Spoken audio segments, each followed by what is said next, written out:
Let me start by saying I never wanted to be the kind of husband who checks his wife's phone. But there I was, at 2:37 a.m., sitting on the edge of our bed, staring at Sarah's iPhone like it was a live grenade.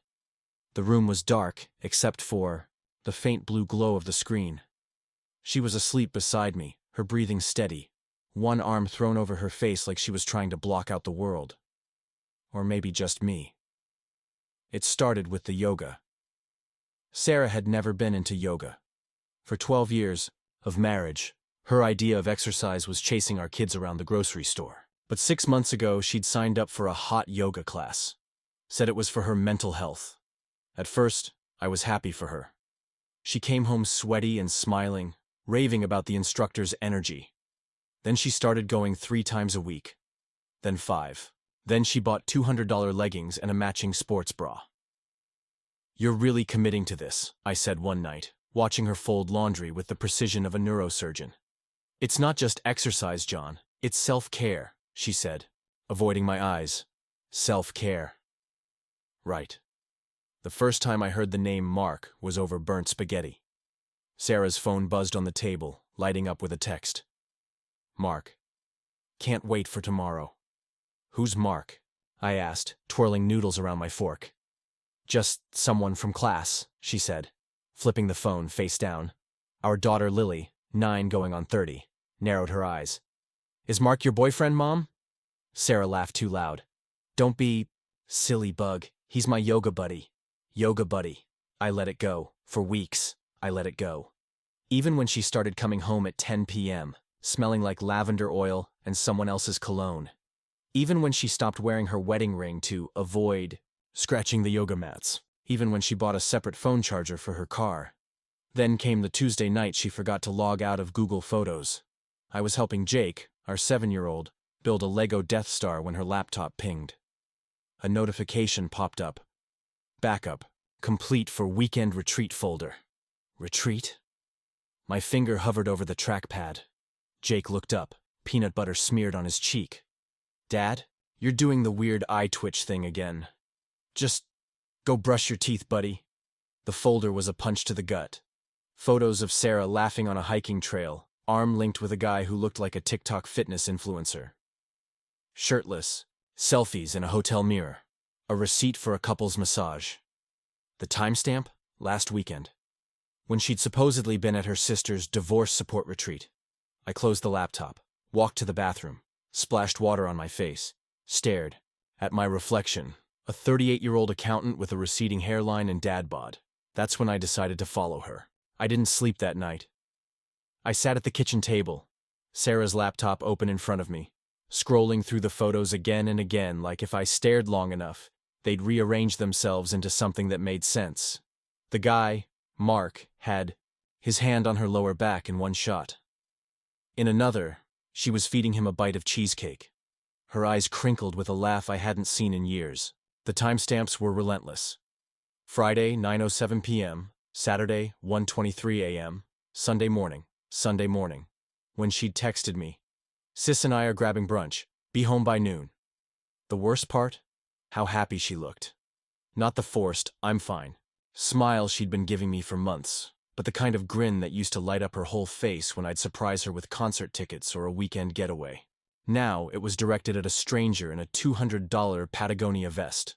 I closed the laptop, drank a beer, then another. Then I Googled, "How to tell if your wife is cheating," and fell down a Reddit rabbit hole of private investigators, burner phones, and guys who'd hidden AirTags in their wife's purses. One thread mentioned a PI named Frank, who operated out of a strip mall near the highway. "Dude's a bloodhound," someone wrote.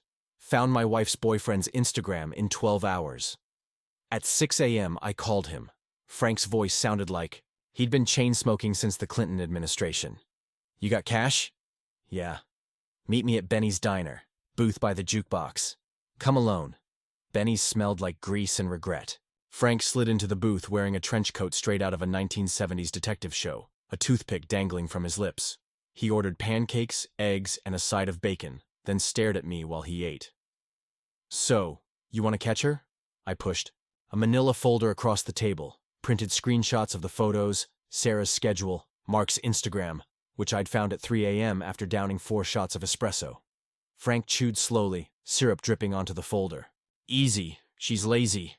Left a digital trail wider than my ex's ass. He wiped his mouth with a napkin. $2,000, half now, half when I get you proof. I handed him an envelope of cash I'd pulled from our emergency fund, the one Sarah thought was for hurricanes or whatever. For 3 days I pretended everything was normal, made school lunches, attended Lily's soccer game, smiled when Sarah came home at 8 p.m. smelling like sandalwood and excuses. Traffic was nuts. Mandatory staff meeting. Meanwhile, Frank texted me updates. Frank tailed her to yoga. Met a guy in the parking lot. Black Audi, plate Troy Love 2XL. Followed them to a sushi spot. Frank sent you a pic. Check email. The photo was crystal clear. Sarah feeding Mark a piece of sashimi, her fingers brushing his lips. Frank. They're at the Sunset Motel now. Room 214. Want me to knock? Me. No, I'll handle it. I drove there in my Honda, Frank's photo. Printed and crumpled in my fist. The motel was the kind of place with flickering neon and stained carpets, the air thick with cigarette smoke and bad decisions. Room 214 had a Do Not Disturb sign hanging on the knob. I pounded on the door. Sarah opened it, wrapped in a towel, her hair wet. John? Mark stood behind her, shirtless, smirking. Who's this, babe? Something in me snapped. I threw the photo in her face. Who's he, Sarah? Your yoga instructor, your therapist? She stumbled back, the towel slipping. It's not, I can explain. Mark stepped forward, chest puffed out. You need to leave, man, I laughed. A raw, jagged sound. Or what? You'll call the cops? Tell them you're banging a married woman in a roach motel? Sarah's face crumpled. John, please. I turned and walked out. Got in my car, sat there until the shaking stopped. When I got home, the kids were at the table eating cereal. Lily looked up. Mom said she's sleeping at Aunt Jen's tonight. Are you guys fighting? I stared at the empty chair where Sarah usually sat. Yeah, Bug, we're fighting. The next morning, Sarah's side of the closet was empty. She'd taken her favorite dresses, the perfume I'd bought her for our 10th anniversary, and half the towels. Left behind were her wedding album, a stack of old birthday cards, and a note taped to the bathroom mirror. We need to talk. Please don't involve the kids. I crumpled the note and threw it in the trash. Then I drove Lily and Jake to school, their backpacks stuffed with snacks and unease. Lily sat shotgun, fiddling with the radio until I snapped, "Leave it." She glared at me, all preteen venom. Mom wouldn't yell at me. Mom's not here, I almost said. Frank called while I was scrubbing coffee stains off the counter. Got more for you. Check your email. The attachment was a PDF titled, Final Report. 40 pages of receipts, GPS logs, and photos. Sarah and Mark at a vineyard. Sarah and Mark at a petting zoo. Since when did she like goats? Sarah and Mark signing a lease for an apartment. The last page was a screenshot of a text thread. Sarah. I told him. He freaked out. Mark. So. He'll get over it. We're almost free. I read it twice. Then I called Rita, the bulldog lawyer from Dave's Divorce Horror Stories. Rita's office smelled like cigarette smoke and ambition. She skimmed Frank's report, red nails tapping the pages. She's dumb. Left a paper trail wider than the Grand Canyon. What do I do? File first. Control the narrative. Get a restraining order if she tries to take the kids. A restraining order? She's their mom. Rita leaned forward, her gold necklace glinting. And you're their dad. You think she's playing fair? Look at this. She stabbed a photo of Sarah and Mark at Disneyland, dated last month, when Sarah had told me she was visiting her sick aunt in Phoenix. My chest tightened. What's the play? Full custody. Alimony denial. Expose the affair. Burn. Her to the ground. Sarah showed up that night while I was microwaving chicken nuggets. She pounded on the door, her voice shrill through the wood. John, let me see my kids. Jake hid under the table. Lily ran to her room and slammed the door. I stepped outside, closing the door behind me. Sarah looked wrecked, mascara smudged, hair tangled, wearing the same yoga pants she'd left in. You can't keep them from me, she hissed. I'm not. You left. I'm their mother. Then act like one, she flinched. For a second, I saw the girl I'd married, the one who'd cried when our goldfish died, who'd held my hand during Jake's birth. Then it vanished. You'll regret this, she said, climbing into Mark's Audi idling at the curb. The custody papers arrived the next day. Sarah wanted weekends, holidays, and primary residential parent status. Claimed I was unstable and prone to fits of rage. Rita laughed. We'll see what the judge thinks of her stability. We met in court 2 weeks later.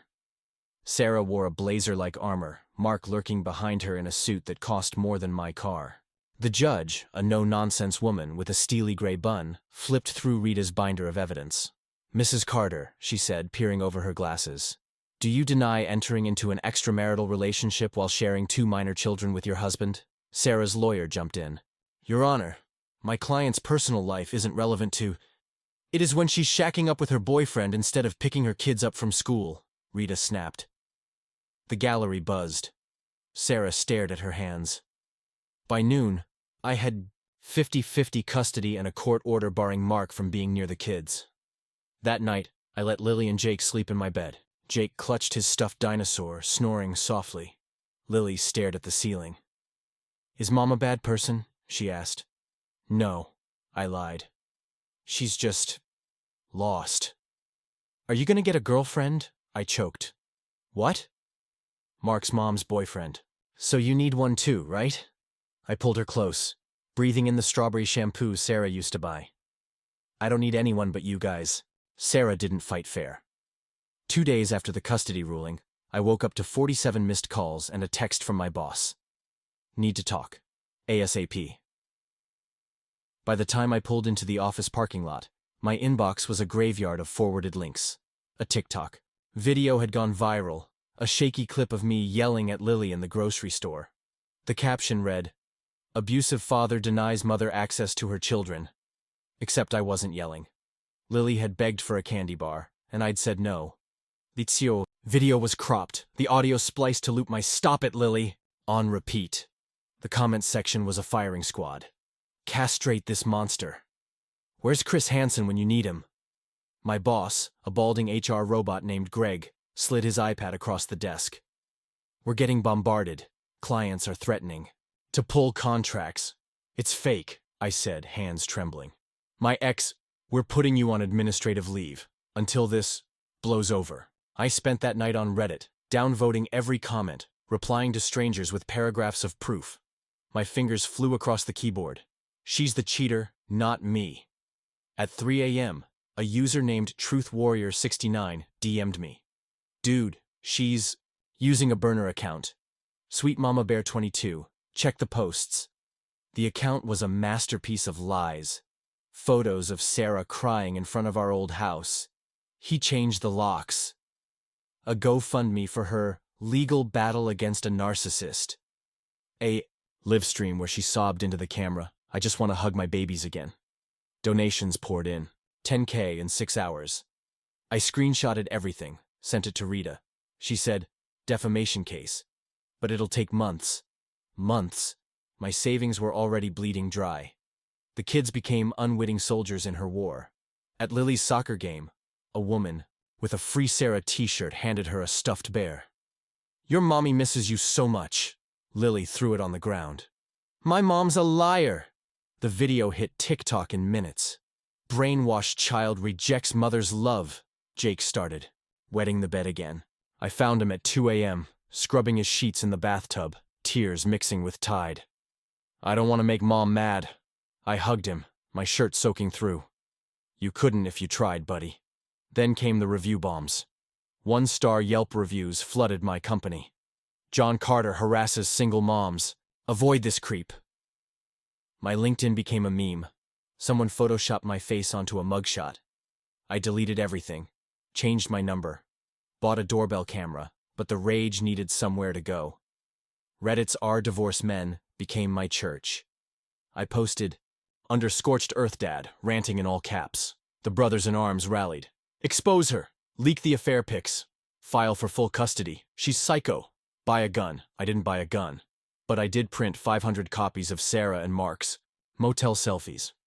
At 4 a.m., I drove to their apartment complex, stuffed flyers into every mailbox. The security camera caught me, pixelated and feral. Sarah called at dawn. "You're insane! Mark's filing a restraining order." "Tell him to add the goat from the petting zoo too," I said, slamming my coffee mug on the counter. The final blow came via certified mail. A lawsuit. Sarah and Mark were suing me for emotional distress and invasion of privacy. Rita was giddy. "They're idiots. This'll get thrown out by lunch." But the process server didn't care. He stood on my porch, neon vest glowing as neighbors peeked through blinds. Lily watched from the stairs. "Are you going to jail?" I wanted to lie, to say, never. Instead, I shrugged. "Depends if the judge likes dads who pack Lunchables." She didn't laugh. That night, I cracked. Logged into Sarah's Instagram. She'd never changed the password from Lily's birthday. Scrolled through DMs. Found a thread with Mark. "Sarah, I can't keep doing this. The guilt is killing me." Mark, "Then stop. Walk away." Sarah, "I love you." Mark, "Love doesn't pay your lawyer." I screenshotted it, sent it to Rita. Then I did one thing I'm not proud of. Posted it on Our Divorce Men with the caption, "Burn it all down." The Reddit post blew up like a grenade in a meme war. By morning it had 50K upvotes, awards I couldn't pronounce, and a comment section screaming for Sarah's head. Strangers dissected her DMs like the Zapruder film. Look at message number 4. She's totally faking the guilt. Mark's a gold-digging sociopath. Run, King! Sarah's Instagram flooded with hate. Followers who donated to her Save a Mom GoFundMe demanded refunds. Her TikTok live streams got spammed with clown emojis. Even Mark's LinkedIn got nuked. Someone photoshopped his face onto a wanted poster for home wrecking and bad facial hair. But the sweetest justice came via text. Unknown number. "This is Emily, Mark's ex. I'm testifying in your custody case. That prick owes me $12K in child support." I grinned so hard my cheeks hurt. The lawsuit collapsed faster than a TikTok trend. At the hearing, Rita tossed a printout of Mark's "Love doesn't pay your lawyer" text at the judge. "Your Honor, if emotional distress had a face, it'd be my client's ex-wife, right after she realized her boyfriend's a walking red flag." Sarah's lawyer objected. The judge silenced him with a glare. "This case is dismissed with prejudice." "And Miss Carter?" She fixed Sarah with a look that could freeze hell. "Grow up." Outside the courthouse, Sarah lunged at me, heels clacking like gunshots. "You ruined my life!" "You did that yourself," I said, stepping around. Her Mark was nowhere to be seen. That night, I celebrated with the kids, McDonald's sundaes and a Star Wars marathon. Lily licked caramel off her spoon, eyeing me. "Did you really post Mom's texts online?" "Yeah." "Good." Jake nodded, mouth full of fries. "Mark smells like farts." For the first time in months, I laughed until I cried. But the universe doesn't let you win for long. At 3 a.m., my phone buzzed. A call from an Arizona area code. I let it go to voicemail, then another, and another. The voice was slurred, raw. "John, it's me. I'm at the Greyhound station. He left me. I have nowhere. Please." "Sarah." I hung up, rolled over, stared at the ceiling. She called 17 more times. By dawn, I caved. Drove to the station, half hoping she'd be gone. She wasn't. Sarah sat on a bench, mascara streaked down her face, clutching a duffel bag with a broken zipper. She looked smaller. Broken. "Get in," I said. She didn't speak the whole ride, just cried silently, her reflection warped in the passenger window. At home, I pointed to the couch. "You sleep there, one night." She grabbed my arm. "John, I'm so—" "Don't." I pulled away. "The kids can't see you like this." The next morning, Lily found her first. "Mom?" Sarah scrambled up, blanket tangled around her legs. "Hi, baby, I missed you so much." Lily backed away. "Dad said you were in Arizona." I was. "But I'm home now." Jake wandered in, rubbing his eyes. "Is Mark here?" Sarah's smile cracked. "No, sweetie. Just me." They stared at her, two little judges in Spider-Man pajamas. I'm making pancakes, she said, fleeing to the kitchen. Lily looked at me. Is she staying? I don't know, Sarah tried. Oh God, she tried. She deep cleaned the house, volunteered at Jake's school, baked cookies that tasted like guilt and store-brand chocolate chips. She didn't mention Mark, didn't touch her phone. But trust is a vase you can't glue back. Together. I caught her crying in the laundry room once, clutching one of Lily's old baby onesies. I miss them, she whispered. They're right here, I said. Not like this. They hate me. I left her there, sobbing into a pile of mismatched socks. One night she knocked on my bedroom door. Can we talk? I let her in. Didn't offer a seat. I want to fix this, she said, twisting her hands. Therapy. Parenting classes. Whatever it takes. Why? Because I love you. The words hung there, limp and hollow. You love this, I said, waving at the house, the kids' laughter drifting up from the TV. Not me. She didn't deny it. Sarah's redemption tour lasted exactly 27 days. She cooked. She cleaned. She played Disney Princess Monopoly with the kids until midnight, laughing too loud at their terrible dice rolls. She even dug out our old photo albums, leaving them open, on the coffee table like breadcrumbs to the past. Look how happy we were. Remember? But the past doesn't pay the bills.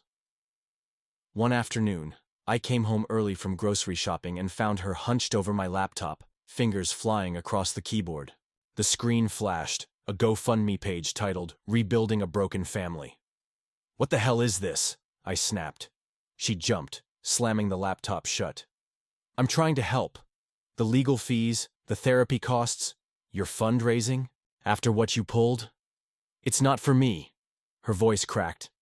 It's for the kids. I yanked the laptop open. The campaign photo was a decade-old shot of us at the beach, Lily as a toddler digging in the sand. The description dripped. With martyrdom. A mother's fight to heal her family after a devastating betrayal. Donations, $0. Take it down, I said. John, please, now. She deleted it, tears splashing the trackpad. The kids noticed the cracks. Lily started locking her bedroom door. Mom keeps trying to bond with me, she muttered, air quotes sharp enough to cut. It's creepy. Jake, ever the diplomat, asked at dinner. If Mom stays, can we get a dog? Sarah brightened. A golden retriever. We could name him. No, I said. The rest of the meal was silence and the clink of forks. Then came the night I found her in my toolbox. I woke to the garage light bleeding under the bedroom door. Sarah stood at my workbench, rummaging through screwdrivers, her hands shaking. Looking for something? I said. She spun, clutching a hammer. I wanted to fix the porch step. It's wobbling. Since when do you DIY? Since I'm trying to prove I'm not useless, she shouted, slamming the hammer down. A coffee can of nails tipped over, scattering metal teeth across the floor. We knelt to pick them up, the silence suffocating. I miss us, she whispered. A nail pierced my thumb. I sucked the blood. Us is dead. The universe loves a good punchline. 2 days later, Rita called. CPS got a tip. Claims you're endangering the kids by letting Sarah stay. My stomach dropped. From who? Anonymous. But my money's on Prince Charming. Mark. The social worker arrived at 8 a.m., a tired-eyed woman with a clipboard and a frozen sticker on her water bottle. She interviewed the kids in separate rooms while Sarah chain-smoked in the backyard. Lily's verdict? Dad's strict about bedtime. Mom cries a lot. Jake's. Can I have a puppy now? The social worker handed me her card. Supervised visits only until we investigate. Sarah crumpled to the kitchen floor. I didn't do this, I swear. But the doubt was back, thick and toxic. That night, I found Sarah's burner phone. It was tucked under the couch cushion, buzzing like a trapped fly. The screen lit up with a text, unknown. You win. I'm done. I confronted her, holding the phone, like a live wire. Who is this? She paled. Mark. He's been messaging me. And you answered. I told him to stop. Here, look. She scrolled to show her replies. Leave me alone. Never contact me again. But there, buried in the trash folder was a draft she'd never sent. I miss you too. I threw the phone against the wall. It shattered. Get out! She left in a thunderstorm, her duffel bag soaked through. The kids watched from the window, Lily's arms tight around Jake. Is Mom gone forever? He asked. Sarah turned, waved weakly. Lily closed the blinds. At midnight, my phone buzzed. A voicemail. John, it's Emily, Mark's ex. Listen, I found something. Emails between him and Sarah. She reached out to him first. The yoga class? She picked that gym because he worked there. It was all planned. The room tilted. I opened my email. There it was. A forwarded chain from Emily. Sarah's message to Mark, dated 8 months ago. I need an escape. My husband's a ghost. You're the only one who gets me. Attached was our family photo, the one from last year's Christmas card. Mark's reply, let's make some new memories. I drove to Rita's house, pounded on her door until she answered in a robe. Full custody, I said, shoving the printouts into her hands. No visits. No nothing. She squinted at the emails. We'll nuke her.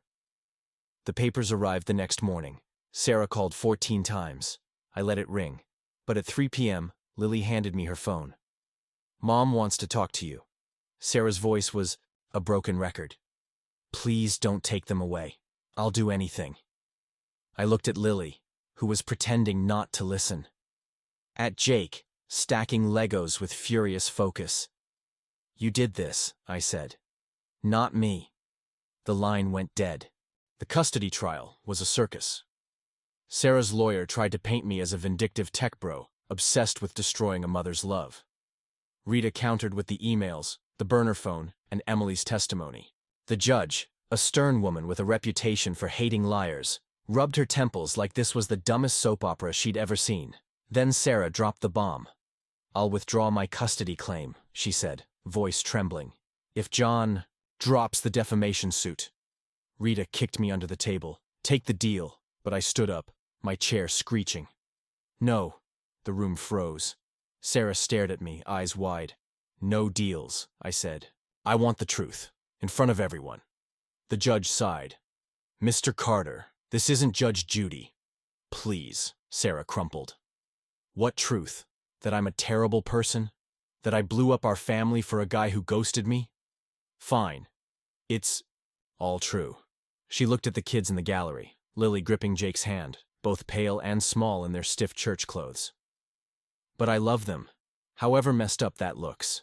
The judge awarded me full custody.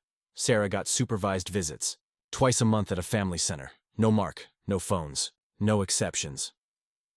Afterwards, Sarah cornered me in the parking lot. Was it worth it, making me beg? I watched the kids climb into Rita's car, Lily glaring at Sarah through the window. Ask them. She flinched. I'm sick, John. I need help, not punishment. Help's a phone call away. You just keep dialing the wrong number. For months, Sarah showed up to visits like clockwork. She brought Jake Legos, Lily journals, and me awkward silence. The counselors said she was progressing. The kids said she was less cringe. Then, on a rainy Tuesday, she didn't come. The family center called. She canceled. No explanation. Jake shrugged. Can we get pizza? Lily texted Sarah. You suck. No reply. A year later, her Instagram popped up. A new post. Sarah on a beach somewhere, hair bleached blonde, laughing with a guy who looked like Mark 2.0. Caption, healing journey. I blocked her. Let the kids decide when they're older. Now, we're okay. Not healed, not whole, okay. Lily's in therapy. Jake wants to be a vet. I still check the doorbell cam too much. Sometimes, when the house is too quiet, I think about that last night Sarah slept on the couch. How she whispered, I'm sorry, into the dark. How part of me wanted to say, me too, but love isn't a courtroom. There's no judge, no verdict, just two people sweeping up the glass, hoping not to get cut. To the viewers, if you were me, would you have forgiven her? Burned the evidence? Given her one more chance? Let me know in the comments. And if you're fighting your own battle, stay strong. Sometimes surviving is the only win that matters. Thanks for sticking with this train wreck.